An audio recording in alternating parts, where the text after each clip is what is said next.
We explain the 1942 World Series. In 1942, the Japanese had spread across the Pacific into Guam and the Philippines. U.S. factories had converted from consumer goods to war production. Rationing went into effect to aid the war effort, and the construction of the atomic bomb began. The Allied forces invaded North Africa in Operation Torch, and the Pacific theater began to turn at the Battle of Midway. Also, Order 9066 put Japanese Americans on the West Coast into internment camps.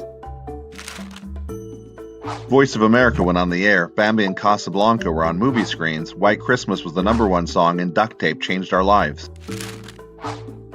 Also in 42, the Cardinals met the Yankees for the third time. This series would be played under the impact of World War II. Players and fans were drafted. Hank Greenberg was the first player to volunteer to serve his country, even before the attack on Pearl Harbor brought the U.S. into the war. Joe DiMaggio's parents, who lived in San Francisco, weren't even allowed to see him play the World Series, as they were declared enemy aliens for being Italian immigrants and were required to carry ID and not go outside a 5-mile radius. Despite all of this, and thanks to FDR's Green Letter, baseball continued. Philly Southwest Cardinals had won 106 games that season and came back from a 10-game deficit to win 43 of 51.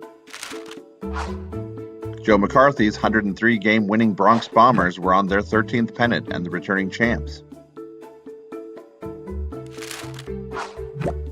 Game 1 saw Yankee Red Ruffing pitch a shutout into the 9th inning against the Cardinals with the help of a 7-0 Yankee lead. But then the Cardinals sparked a late rally that began and ended with Stan Musial playing in his first full season. With 2 outs in the 9th inning, the Cardinals scored 4 on 5 hits, and Musial came back up with bases loaded. However, Spud Chandler forced him to ground out, but it woke the Cardinals up for the rest of the series.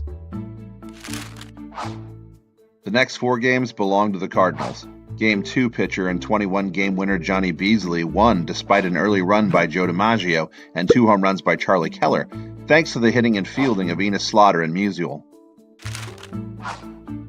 Pitcher Ernie White shut out the Yankees in Game 3 with the help of clutch catches by Terry Moore, Slaughter, and Musial. In Game 4, the Yanks fought back into a 6-6 tie in the 6th. But then Walker Cooper and Marty Marion added 2 more, and then relief pitcher Max Lanier singled in a run to win the game 9-6. Game 5, Ruffing went up against Beasley, and the game seesawed back and forth with a Rizzuto home run, then a Slaughter home run, a single by Joe DiMaggio, 2 RBIs by Cooper. It was tied 2-2 in the 9th. Cards' Whitey Karowski stepped up to belt the game-winning home run. It was the first loss for the Yankees since 1926 against the Cardinals.